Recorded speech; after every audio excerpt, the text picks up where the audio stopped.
నమస్కారం, నా పేరు బాలా. బీసీఎన్ న్యూస్ కి స్వాగతం. ముందుగా ముఖ్యాంశాలు.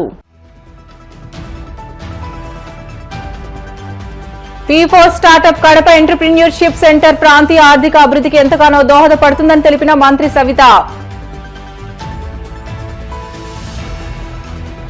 ఆడబిడ్డ నిధి హామీకి కూటమి ప్రభుత్వం మంగళం పాడిందని మండిపడ్డ మాజీ మంత్రి బొత్స సత్యనారాయణ.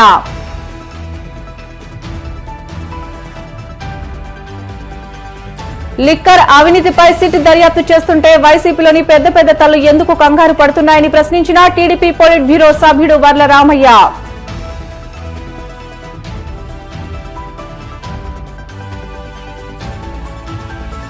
వాడపల్లి వెంకన్న ఆలయంలో ప్రత్యేక పూజలు, మంగళ వాయిద్యాల నడుమ శ్రీ స్వామి అమ్మవార్లకు మేల్కొల్పు సేవ, ఐశ్వర్య లక్ష్మి హోమం. జిల్లా యువతకు P4 startup Kadapa entrepreneurship centre ప్రాంతీయ ఆర్థిక అభివృద్ధికి దోహదపడుతుందని జిల్లా ఇన్ఛార్జ్ మంత్రి సవిత తెలిపారు. కడప నగరంలోని ఆర్ట్స్ కళాశాల వద్ద P4 startup Kadapa entrepreneurship centre కు ఇన్ఛార్జ్ మంత్రి Savitha, Kamalapuram MLA Putta Krishna Chaitanya Reddy, Kadapa MLA Madhava Reddy, politburo సభ్యులు శ్రీనివాసులరెడ్డితో కలిసి భూమి పూజ నిర్వహించారు. ఈ సందర్భంగా మంత్రి సవిత మాట్లాడుతూ 10 కోట్ల రూపాయలతో P4 స్టార్టప్ హబ్ కంపెనీ రాష్ట్రంలో మొదటిసారిగా కడపలో మొదలు పెట్టడం చాలా సంతోషకరమని అన్నారు. ఇందుకు సంబంధించి 6 నెలల్లో భవనం పూర్తి చేసి అందుబాటులోకి వస్తుందని, నిరుద్యోగ యువతకు ప్లాట్ఫామ్ గా నగరంలో P4 స్టార్టప్ హబ్ నిలబడుతుందని ఆశాభావం వ్యక్తం చేశారు. రాయలసీమలోని నిరుద్యోగ యువతకు ఆసరగా నిలబడాలని భావిస్తూ టీడీపీ ప్రభుత్వం సరికొత్త ఆలోచనలతో ఈ కంపెనీని కడపలో మొదలుపెట్టిందని అన్నారు. ఆంధ్రప్రదేశ్ రాష్ట్రంలో 5వ కంపెనీగా కడపలో ఏర్పాటుకు పునాది రాయి వేయడం ఆనందదాయకమని అన్నారు. ఎన్నికల సమయంలో మన యువగలం అధినేత నారా లోకేష్ బాబు గారు 20 లక్షల ఉద్యోగాలు ఇస్తామన్నాం. 20 లక్షలు ఉద్యోగాలు ఇవ్వటానికి కాలు బల్పం పెట్టుకుని దేశ విదేశాల నుంచి ఒక పక్క పరిశ్రమలు తీసుకొస్తున్నారు. మరి 20 లక్షల ఉద్యోగాలే కాదు, ఆశించే స్థాయి నుంచి శాసించే స్థాయికి ప్రతి ఒక్కరూ వెళ్ళాలి అంటే ప్రతి ఇంటి నుంచి ఎంటర్‌ప్రైనర్ ని తయారు చేయాలన్నది ముఖ్యమంత్రి గారి లక్ష్యం అనే ఉద్దేశాన్ని మీకు తెలియజేస్తున్నాం. గత 10 నెలల్లో ఒక పక్క భావితరాల భవిష్యత్ కోసం అమరావతి రాజధాని పనులు మొదలయ్యాయి, పోలవరం పనులు మొదలైనాయి, అభివృద్ధి పరుగులు పెడుతుంది. అంతేకాదు ఖచ్చితంగా ప్రతి ఇంటి నుంచి ఎంటర్‌ప్రెన్యూర్ చేయాలన్నదే ముఖ్యమంత్రి గారి లక్ష్యం. మరి ఈ రోజు P4 లో భాగంగా రాష్ట్రంలోనే టాపప్ కడప మొట్టమొదటి రోజు భూమి పూజ కార్యక్రమం చేశాం. యువతకు అవకాశాలు కల్పించాలి. యువత ఎందుకంటే ఇక్కడ చదువుకున్న ప్రతి ఒక్క విద్యార్థి ఎక్కడికో వెళ్ళి ఎక్కడో బెంగళూరు వెళ్ళాలి, ముందైతే బాంబే వెళ్ళాలి, అలా కాకుండా మన ప్రాంతంలోనే మన డిస్ట్రిక్ట్ హెడ్ క్వార్టర్స్ లోనే ఇలాంటి కార్యక్రమం పెట్టాలి అని చంద్రబాబు నాయుడు ఆదేశించగానే మరి P4 మోడల్ కింద రాష్ట్రంలో ఫస్ట్ మనం ఈ కడప టాపప్ భవనానికి ఈ రోజు భూమి పూజ కూడా చేసుకోవడం చాలా గర్వంగా ఉంది. కొత్త విధానానికి కడపలో స్టార్టప్ హబ్ స్టార్ట్ చేసి ఇక్కడున్న యువకుల్లో వాళ్ళ కొత్త ఆలోచనలను వాళ్ళకు ఒక ప్లాట్ఫామ్ క్రియేట్ చేసి ఇక్కడ అన్ని వసతులతో ఎక్కడికి పోవాల్సిన అవసరం లేదు, కడపలోనే మీరు అన్ని చేయొచ్చు అన్ని కూడా అని చెప్పేసి ఒక కొత్త విధానంతో కలెక్టర్ గారు ఆలోచించి కడప శాసనసభ్యులు అందరూ ఒక మంచి కార్యక్రమాన్ని చేపట్టారు. కడప జిల్లా యువతకు ఎన్నో మంచి అవకాశాలు కల్పించే ప్లాట్ఫామ్ గా మేము భావిస్తా ఉన్నాం. వచ్చిన స్టూడెంట్స్ కూడా ఆల్రెడీ సక్సెస్ఫుల్ గా ఉన్న వాళ్ళని ఎక్కడ ప్రపంచంలో నలమలో ఉన్న ఆన్లైన్ లో కనెక్ట్ చేసి ఒక మెంటర్ లాగా కూడా పెట్టి వాళ్ళకి గైడెన్స్ ఇస్తూ కూడా వాళ్ళని ముందుకు తీసుకెళ్లే విధంగా ప్లాన్ చేస్తున్నామని చెప్పారు. ఆంధ్రప్రదేశ్ లో district wise startup hub start చేయడం అనేది మొదటిసారిగా కడపలో పెడుతున్నందుకు ఈ మోడల్ స్టేట్ అంతా కూడా ఇన్స్పైర్ అవ్వాలని చెప్పేసి నేను అనుకుంటా ఉన్నాను. ఎటువంటి టాలెంట్ అయినా ఎంకరేజ్ చేయాలన్న గౌరవ ముఖ్యమంత్రి చంద్రబాబు నాయుడు గారి ఆలోచనకు అనుగుణంగా ఈరోజు కడపలో స్టార్టప్ హబ్ మొదలుపెట్టింది. కలెక్టర్ గారు చెప్పినట్లు కేవలం 6 నెలల్లో సేవలు అందుబాటులోకి వస్తాయి. ఈ సేవల్ని విజన్ 2047 లో భాగంగా P4 మోడల్ లో భాగంగా అన్ని రకాలుగా కూడా ఒక ఇన్నోవేషన్ హబ్ కింద ఇది తయారు చేయడం చాలా ఆనందం. ఇక్కడ ఉన్న యూనివర్సిటీల స్టూడెంట్స్ గానీ కాలేజ్ స్టూడెంట్స్ గానీ దీని అందరూ కూడా తప్పకుండా వాడుకుంటారని చెప్పేసి ఎన్నికల సందర్భంగా కూటమి పార్టీలు ఇచ్చిన ఆడబిడ్డ నిధి హామీకి మంగళం పాడుతున్నాయని శాసన మండలి ప్రతిపక్ష నేత బొత్స సత్యనారాయణ ఆగ్రహం వ్యక్తం చేశారు. విశాఖపట్నం క్యాంపు కార్యాలయంలో మీడియాతో మాట్లాడిన బొత్స ఇటీవలే ఓ సమావేశంలో సీఎం చంద్రబాబు మాట్లాడుతూ ఆడబిడ్డ నిధిని P4లో పెట్టాను అనడం దుర్మార్గం కాదా అని ప్రశ్నించారు. అంటే ఎన్నికలకు ముందు మహిళలను ఆడబిడ్డ నిధి పథకం అంటూ నమ్మించి తీరా అధికారంలోకి వచ్చిన తర్వాత వారిని పచ్చిగా మోసం చేయాలనే దుర్మార్గపు ఆలోచనతో చంద్రబాబు ఉన్నారని బొత్స సత్యనారాయణ ధ్వజమెత్తారు. మంచి పరిపాలన చేయాలి, చూడాలి అనే ఆలోచన లేదనిపిస్తుంది. అది అంటే నాకు డిప్యూటీ మేయర్ వస్తే లేదు, నాకు మేయర్ వస్తే లేదు, నాకు ఇంకో పదవి వస్తే దాంతో అధికారం చెలాయిద్దాం, లేదు దాంతో దోచుకుందాం. దేనికోసమైనా దోచుకుందాం. సరే, నిజంగా ఆ పార్టీకి తెచ్చుతుంటే, ఆ కూటమి పార్టీలకి అని తెచ్చుతుంటే ఎవరికి ఇచ్చుకోండి, మాకు అనవసరం సబ్జెక్టు, మాకు సంబంధమైన అంశం. కానీ పార్టీలు ఇదేంటి, ఎవరు నవ్విపోతారు. సుమారు 63 మంది కార్పొరేటర్లు ఉంటే దగ్గర 20 మంది కార్పొరేటర్లు వచ్చి డమ్మా కొట్టిస్తారు. అంటే పార్టీకి పట్టులేదు, ఎంతసేపు సింగిల్ పాయింట్ ఎజెండా అనేది అర్థమవుతుంది. కాబట్టి చాలా దురదృష్టకరం. ఇవాళ విశాఖపట్నం కార్పొరేషన్ సంబంధించిన ఎన్నికల్లో జరిగిన పరిణామం.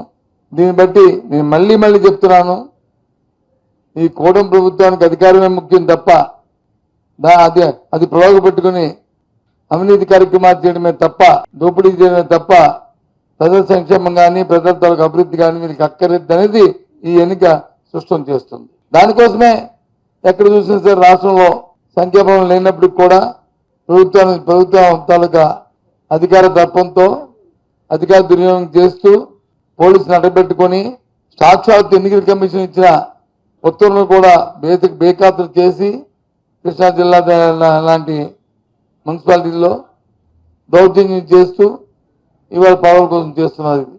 ప్రజాస్వామ్యాన్ని అపాస్పాలు చేస్తున్నారు. ప్రజాస్వామ్యాన్ని అపాస్పాలు చేస్తున్నారు. ఇది వాస్తవం. ఇది చాలా దురదృష్టం. సంవత్సర కాలమైంది ఈ ప్రభుత్వం వచ్చి. ఈ సంవత్సర కాలంలో వ్యవస్థలన్నీ కూడా శాండిస్టిల్ అయిపోయాయి. ఏ వ్యవస్థ కూడా చట్ట ప్రకారం రాజ్యాంగ ప్రకారం నడుచుకోవట్లేదు. అన్ని వ్యవస్థలు కూడా ప్రభుత్వం తాలూకా గుప్పిడిలో పెట్టుకొని చట్టాన్ని చుట్టంలో చూసుకుంటున్న పరిస్థితులు వచ్చాయి. ఇప్పుడు చాలా దురదృష్టం. ఇది వ్యవస్థకి నష్టం, ఇది సమాజానికి నష్టం.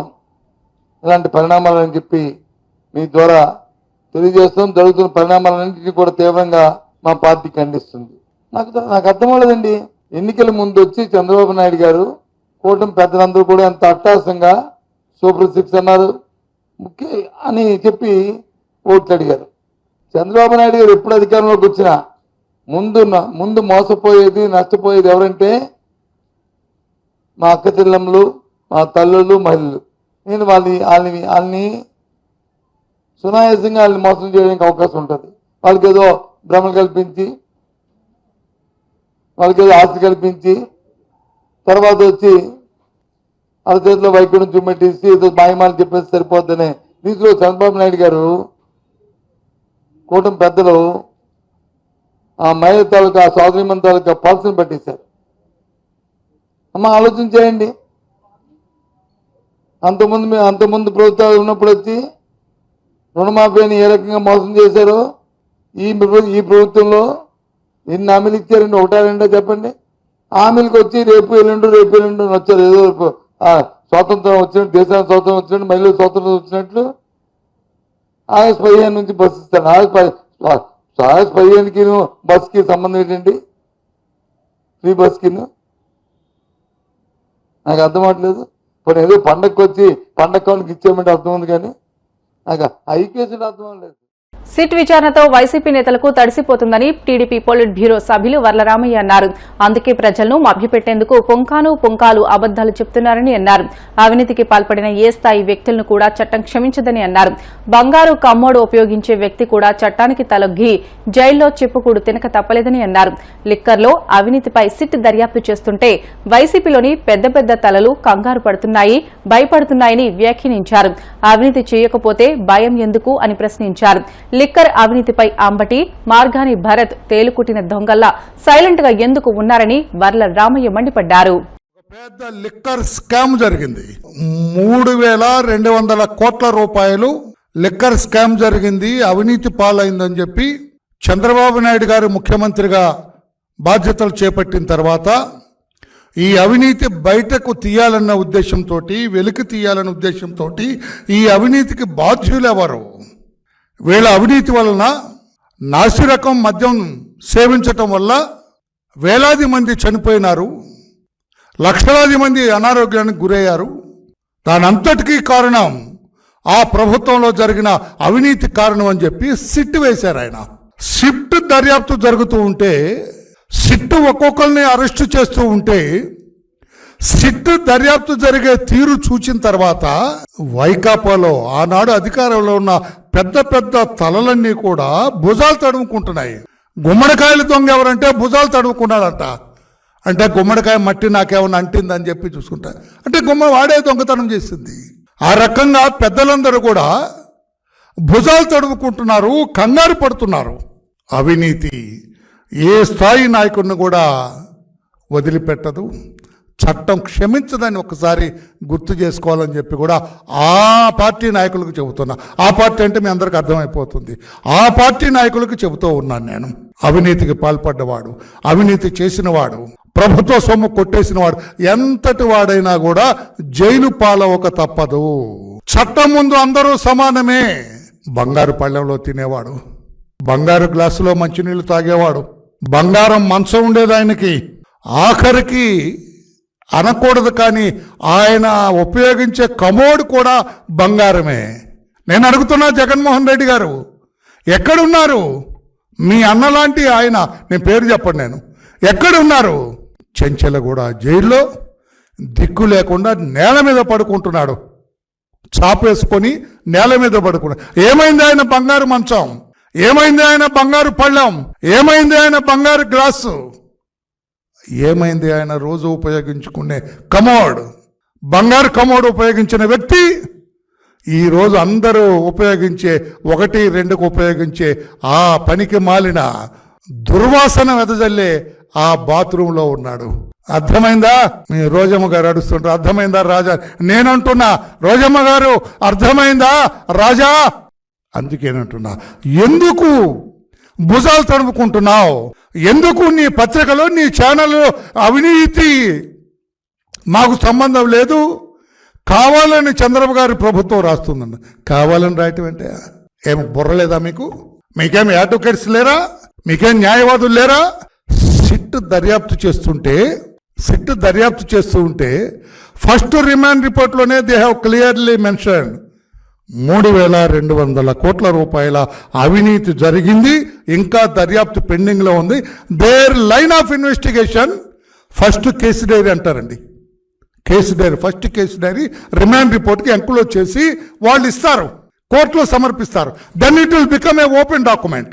అర్థమయ్యేటట్టు చెప్పాలి, రాష్ట్ర ప్రజలకు కూడా తెలియాలనే ఉద్దేశంతో నేను ఈరోజు ముందుకు వచ్చాను. అసలు సిట్ దర్యాప్తు చేస్తుండగా మేము మాట్లాడకూడదు అనుకున్నాం. అయినా కూడా రాష్ట్ర ప్రజలు ఆ పనికిమాలిన పత్రిక, ఆ పనికిమాలిన ఛానల్లో మాట్లాడుతుంది. ఒకవేళ నిజమనుకుంటారేమో, కాదు అబద్ధాలు ప్రచారం చేస్తున్నారు వాళ్ళు అని చెప్పాలనే ఉద్దేశంతో మీ ముందుకు వచ్చాను నేను. లిక్కర్ స్కామ్లో 3,200 కోట్ల రూపాయలు అవినీతి జరిగింది. సిట్ దర్యాప్తు చేపట్టాము. ఈ కసిరెడ్డి అని అతన్ని మేము అరెస్ట్ చేసాం, అంతా తానే అని వాళ్ళ కేసు డైరీలో మెన్షన్ చేయటం జరిగింది. కసిరెడ్డి నిర్దోషి అంటుంది జగన్మోహన్ రెడ్డి గారి వాయిస్. దుబాయ్ నుంచి మారు పేరుతో, దొంగ పేరుతో వచ్చి ఇక్కడ దొరికాడు వాడు ఎక్కడ నిజాయితీ పడ్డ అవుతారు సార్? కామన్ మామూలు ఇద్దరు మాట్లాడుకుందాం, సామాన్యులు ఇద్దరు రిక్షా వాళ్ళు వాళ్ళు దర్యాప్తు చేసిన నిష్ణాతులైన అధికారి బృందం దర్యాప్తు చేసి కోర్టుకి వాళ్ళు రికార్డు సమర్పిస్తూ ఉంటే నీకేదన్నా నిర్దోషుల్ని పోలీసులు సిట్టు రూపేణా అరెస్టు చేసి అనిపిస్తే court document is open, remand report ఉంది, కేసు డైరీ ఉంది, నువ్వు వెళ్ళు. ఏ కోర్టు అనే నీకు సంధిస్తుందా? 100 కోట్ల రూపాయల స్కామ్ జరిగితే ఢిల్లీలో సిట్టింగ్ ముఖ్యమంత్రి అరెస్ట్ అయినాడు, పెద్ద పెద్ద నాయకులు అరెస్ట్ అయ్యారు, ప్రభుత్వమే. ఇది 3,200 కోట్ల రూపాయలు ఇంకా పెరిగే అవకాశం ఉంది. ఇంకా పెద్ద పెద్దలు తగిలితే ఇంకా పెరిగే అవకాశం ఉంది. దీన్ని కోర్టుకు అర్థమైంది, న్యాయస్థానాలకు అర్థమైంది, గౌరవ జడ్జిలకు అర్థమైంది ఈ కేసులో ఉన్న పస. అందుకే అంటున్నాను నేను, నీ పత్రికలు ఆపు, చెత్త రాయటం. బ్రిటన్ లో షార్ట్ బ్రేక్ తీసుకుందాం. Stay with us.